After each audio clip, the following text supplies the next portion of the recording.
Hello, my name is Irina and I'm certified open yoga teacher. Let me welcome you to the site yogaopenyoga.com for all those wonderful people who want to learn yoga.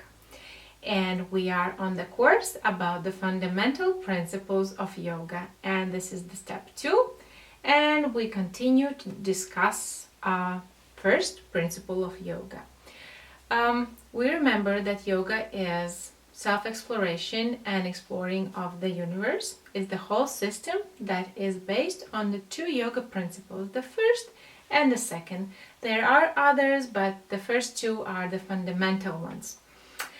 We know that first principle sounds that we should do the maximum to avoid causing harm to any living being unless there is emergency or there is no other way out of the situation. And the second part of the same first principle means that if it's impossible to cause no harm, then we should follow our duty or dharma.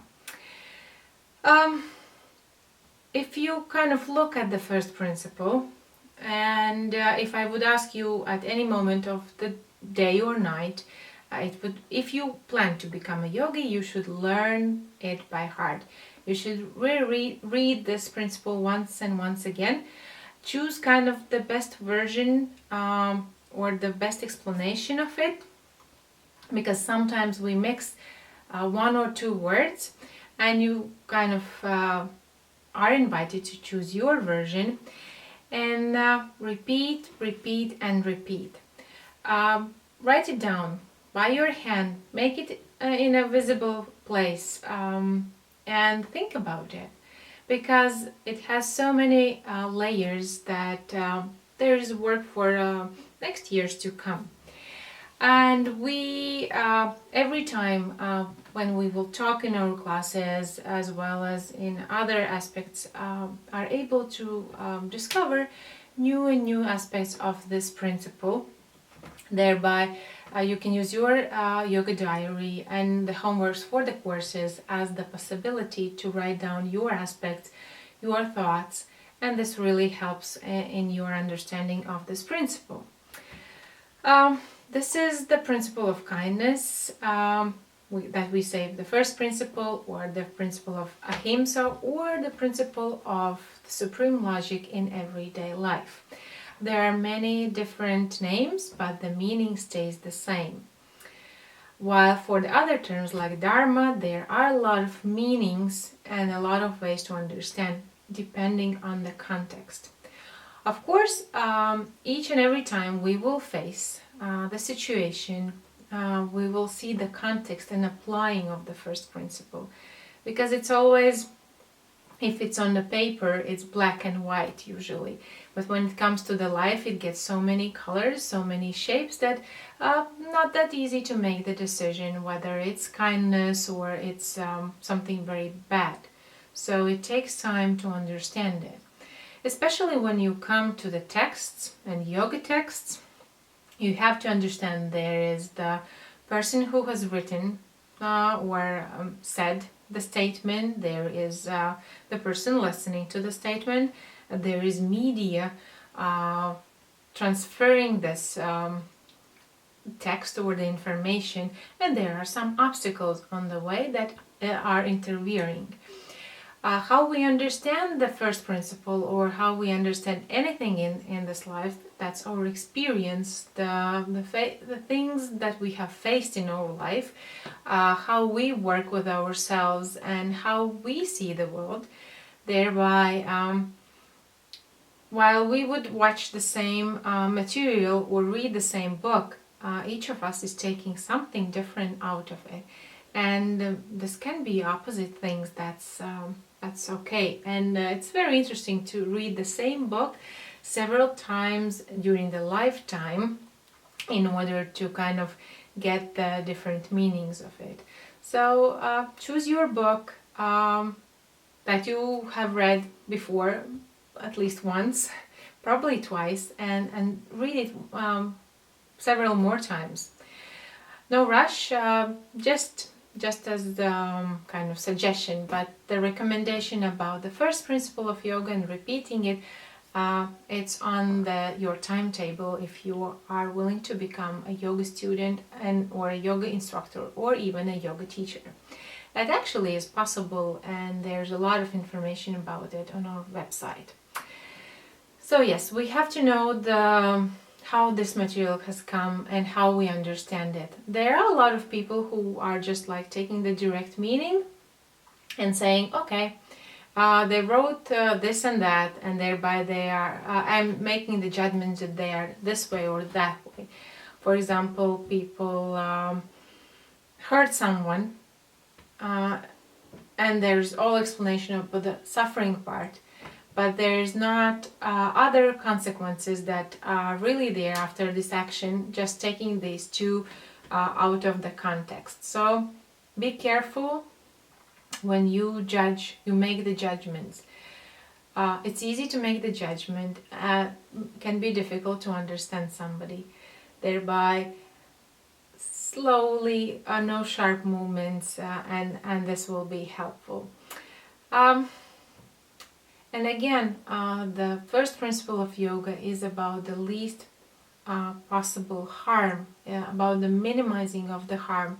It's not possible to do no harm, as we understood or talked last time, but there are many possibilities to minimize it. And we try to make the actions based on this minimization principle. We all are making our own rules, and if we think, what kind of world would you like to live in? And we have to understand that whatever we kind of give to the world, it comes back. If we give kindness, it will come back in the same way. If we kind of make very sharp movements, it will come back very sharply, and we might dislike it. If we do it for the wrong reasons, again, the world can be tricky, and when we don't have the kind of full notion, full knowledge of it, it is tricky. It takes time, thereby it's very, very interesting, and it's kind of a lot of ways for self-exploration, exploring of the universe and growing. If you would ask me, I would call this course Forming of the Foundation for Happiness. But let's stay for the first and the second principle for now. Then, yes, about the sharp actions, be careful. A lot of sharp actions bring negative results like a lavine. At first it's like a small snowball, and when it comes down, there is a lot of problems thereby. Be careful, small steps forward, no sharp movements. That's like if you were eating one food, don't replace it immediately by something else just because you decided to become yogi. Otherwise, it again brings you back, and you have to restart in even kind of more problematic situations. If it comes naturally and your body says, yes, I'm ready, and I feel it, then good. But you can decrease something that you don't like in your diet in the same way. What else? When we talk about the first principle, we come to the notion again about dharma and duty, because in this context we translate this term as the duty. And there is a big difference if you punch somebody because you don't like the person, or you kind of push somebody away in order to avoid some accident with the car.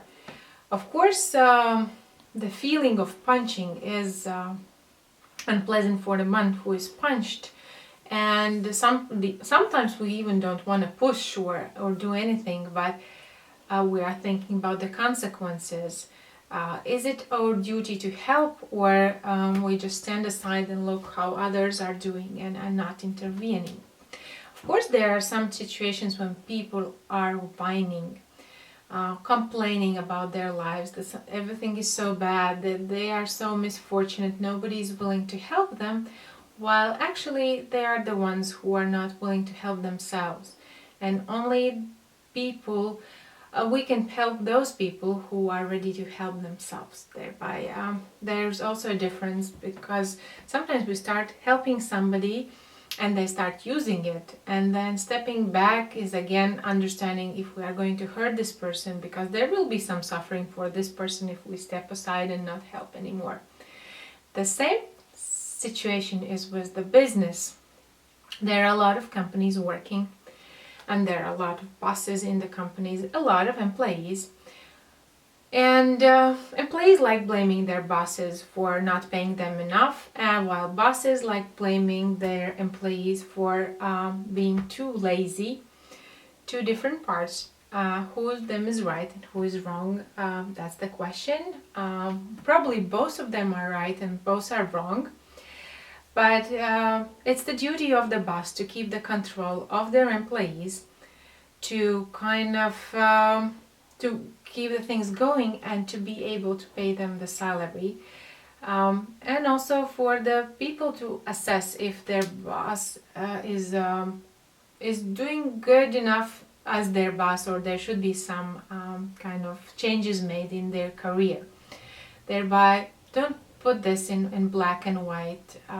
Always kind of try to be more realistic. And this is when we talk, is it fair or not? Judge. You are the judge for this situation. You are judge for yourself. But don't try to judge others rather than kind of first assessing your situation and your actions, your thoughts, your words. What else? There are no bad or good people. They're all nice and wonderful if we kind of see at their very essence. But of course, we need to do some actions. That is actually for the second principle of yoga that we will talk next time. And for your homework, even if you don't see any sense in the first principle of yoga, try to play it. Try to be kind to people, nice. Of course, follow your duty, but politeness, kindness, helping hand, and other things can be helpful. And analyze the situation that's happening afterwards. Let's say play it for 2-3 weeks, and you will see how it gradually, like a snowball, is coming to you in a good way. And this is very pleasant. Thereby, I hope your thumbs to see under this lesson and your comments. If not, then that's okay. It's your decision. I'm not judging you. And I hope it really, really helps. And I'll see you in the next class. And test is yours.